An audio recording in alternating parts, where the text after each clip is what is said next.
itu berbagi afeksi, yang mana kita mengkomunikasikan cinta, kehangatan, dan perhatian melalui kata-kata, Hmm. sentuhan, dan tindakan kasih sayang. Ini yang kadang sering dilupakan bahwa pasangan kita itu juga butuh loh untuk melihat bahwa oh pasanganku tuh sayang tuh sama aku. Hmm. Entah itu melalui tergantung orangnya lebih suka melalui bahasa cintanya itu bahasa cinta afirmasi, Iya. Hmm. omongan atau bahasa cinta surprise atau uh, quality time. Nah, Hmm. itu kita perlu membagi afeksi ini. Yang mana afeksi itu sendiri itu akan memperkuat ikatan emosional di Hmm. dalam hubungan kita dan juga menciptakan rasa aman dalam hubungan.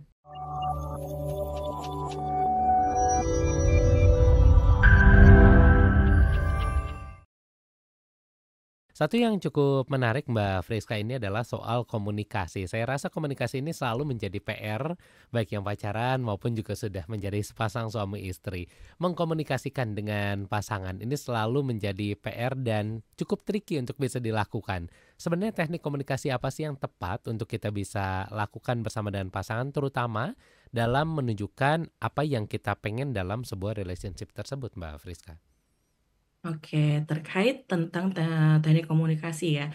Kita akan membahas terkait komunikasi yang adaptif dengan Mhm. komunikasi yang maladaptif. Hmm. Mungkin akan lebih menarik kalau kita pertama-tama membahas terkait teknik komunikasi yang maladaptif Ya. dalam sebuah hubungan romantis, Mhm. di mana eh, ini sangat berkorelasi positif dengan penurunan kepuasan terhadap hubungan dan peningkatan resiko dari perceraian. Dan ini Mhm. menurut hasil riset dari Goldman and Levinson di tahun 2002 Hmm. bahwa ternyata nih penggunaan penggunaan teknik komunikasi maladaptif itu juga meningkatkan ketidakpuasan dan juga meningkatkan risiko perceraian dari ataupun perpisahan dari sebuah hubungan romantis Hmm. seperti itu. Nah, Gottman sendiri di tahun 1999 itu mengungkapkan ada 4 teknik komunikasi yang maladaptif. Hmm. Yang pertama itu kritik. Nah, kritik ini di mana serangan terhadap karakter atau kepribadian pasangan, bukan hanya pada perilaku spesifik. Hmm. Jadi seperti misalnya, kamu tuh kok ya males banget ya, Mhm. kamu kok cuek. Jadi yang disasar adalah dirinya, Mhm. bukan sebuah perilaku yang tidak disukai dari pasangan kita. Oke. Ya. Misalnya, eh, kita meminta tolong nih untuk pasangan, tolong dong belikan aku pembalut karena Mhm. aku lagi menstruasi, misalnya Mhm. seperti itu. Mhm. Lalu pasangannya "Ah, boleh nggak kalau kamu aja atau boleh nggak aku beli melalui online misalnya Mhm. seperti Mhm. itu. Mhm. Eh, Seharusnya kan yang tidak disukai adalah perilakunya yang menolak untuk membeli. Mhm. Tetapi yang disasar adalah kamu tuh kayak gitu ya, kamu tuh memang orangnya nggak perhatian ya, kamu tuh nggak Iya. sensitif ya. Mhm. Nah, kritik-kritik terhadap kepribadian atau karakter seseorang ini sebaiknya dihindari. Itu akan membuat tadi penurunan kepuasan terhadap hubungan dan Mhm. peningkatan resiko berpisah. Mmm. Nah, lalu yang kedua itu defensif, di mana menyalahkan pasangan atau membuat alasan untuk menghindari tanggung jawab. Mmm. Oke, misalnya kalau dari tadi kita selalu membahas terkait yang pihak perempuan, ini kita pihak laki-laki. Iya. Misalnya seperti ini, kalau di keluarga suami istri udah punya anak, kemudian istrinya mengabari suaminya bahwa, Mas, kok adik belum dijemput ya? Misalnya Mhm. seperti itu. Ini Mhm. sudah jam segini. Tadi bukannya aku udah minta tolong ya untuk jemput adik gitu kan. Nah, karena suaminya defensif, dia akan kembali menyalahkan pasangannya. Loh, kamu sih nggak ngingetin aku dari Oh, tadi. Coba iya. 5 menit yang lalu kamu ngubungin aku untuk jemput adik, bilang gitu. Mhm. Mhm. Adik kan nggak bakalan terlambat Iya. seperti itu. Jadi dia membuat tembok supaya egonya terlindungi dengan cara menyalahkan pasangannya. Oke. Oke. Yang ketiga itu teknik komunikasi maladaptif yang meremehkan. Mmm. Di mana ketika berkomunikasi dia itu merasa superior, lalu menghina pasangannya dan kurang hormat terhadap pasangan, misalnya sarkasme, mengejek, terus bahasa tubuh yang merendahkan, misalnya seperti itu.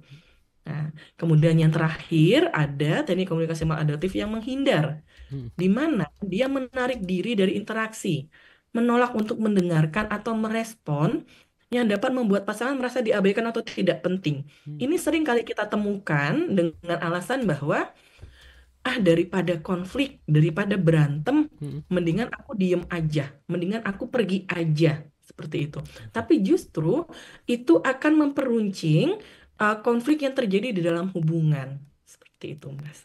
Jadi Baik. ada ini terkait Mhm. teknik komunikasi yang adaptif. Mhm. Nah, sekali ini kita akan membahas nih terkait komunikasi yang adaptif itu yang seperti Mhm. apa. Mhm. Oke, yang pertama itu mendengarkan aktif. Nah, Oke. mendengarkan aktif ini bukan hanya kita duduk terus menyediakan telinga saja itu tidak, tetapi Mhm. kita juga melibatkan perhatian secara penuh Mhm.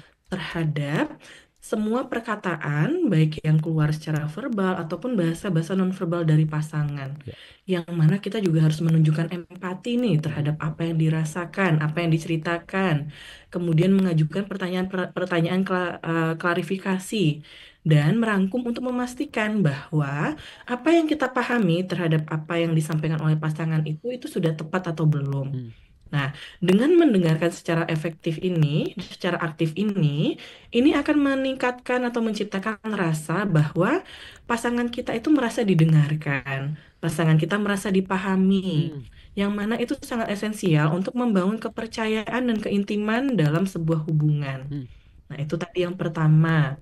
Lalu yang kedua, ada validasi emosi Oke. di mana kita harus mengakui dan menerima perasaan pasangan. Mhm. Bahkan jika hal itu tidak sepenuhnya kita setuju dengan perspektif mereka. Mhm. Tapi tetap saja kita validasi bahwa, oh ya, kamu memang merasakan hal seperti itu. Oh ya, yang kamu rasakan itu betul, seperti itu. Nah, validasi ini sendiri itu dapat membantu pasangan merasa aman dan juga diterima. Mhm. Lalu mengurangi defensif tadi, mengurangi bahwa enggak kok aku nggak salah, yang salah itu kamu gitu, Mhm. mengurangi hal tersebut dan membuka ruang untuk bisa berdialog Mhm. yang mana itu lebih konstruktif nantinya. Oke, Oke. lalu yang ketiga ada penggunaan bahasa yang positif, Mhm. di mana kata-katanya itu adalah kata-kata yang lembut, penuh kasih sayang, dan menghindari bahasa yang menyalahkan atau merendahkan. Kalau Mhm. sekarang itu lagi tenarnya adalah soft spoken Oh sih, iya, seperti itu. betul. Mhm. Ya, bahwa cuman terkadang masih agak kelirunya adalah artikan bahwa soft spoken itu dengan nada yang lemah lembut Mhm. itu sebenarnya bukan hanya itu saja, tetapi pemilihan kata-kata, pemilihan bahasa yang digunakan itu Mhm. pun juga bukan bahasa-bahasa yang negatif seperti Oke. itu. Oke, lalu kemudian yang keempat itu ada resolusi konflik konstruktif, di mana eh, konflik itu dianggap sebagai sebuah kesempatan untuk pertumbuhan dan pemahaman Mhm. yang mendalam antara kita dengan pasangan kita. Yang mana konflik itu bukan sebagai ajang untuk menang atau menyalahkan. Mhm. Nah, ini tentu saja melibatkan beberapa hal, seperti Mhm. mengidentifikasi masalah intinya apa, Mhm. Mhm. kemudian mencari solusi bersama dari permasalahan atau dari konflik tersebut. Mhm. Terus juga harus berkompromi di dalamnya dan fokus pada masalah daripada menyerang karakter pasangan. Oke. Jadi yang perlu digarisbawahi bahwa konflik itu bukanlah ajang untuk menang atau salah atau menyalahkan pasangan kita. Mhm. Oke, kemudian yang kelima ini ada enam. Yang Mhm. kelima itu berbagi afeksi, yang mana kita mengkomunikasikan cinta, kehangatan, dan perhatian melalui kata-kata, Mhm. sentuhan, dan tindakan kasih sayang. Ini yang kadang sering dilupakan bahwa pasangan kita itu juga butuh loh untuk melihat bahwa, oh, pasanganku tuh sayang tuh sama aku. Mhm. Entah itu melalui tergantung orangnya, lebih suka melalui bahasa cintanya itu bahasa cinta afirmasi, Iya. Mhm. omongan, atau bahasa cinta surprise, atau uh, quality time. Nah, Mhm. itu kita perlu membagi afeksi ini. Yang mana afeksi itu sendiri itu akan memperkuat ikatan emosional di Mhm. dalam hubungan kita dan juga menciptakan rasa aman dalam hubungan. Nah, yang keenam, yang terakhir yaitu penggunaan I statement. Mhm. Jadi saya, di mana mengungkapkan perasaan dan kebutuhan dari perspektif diri kita sendiri tanpa menyalahkan pasangan. Misal nih contoh, pasangan kita tadi terakhir kali ngabarin itu jam 11 siang Mhm.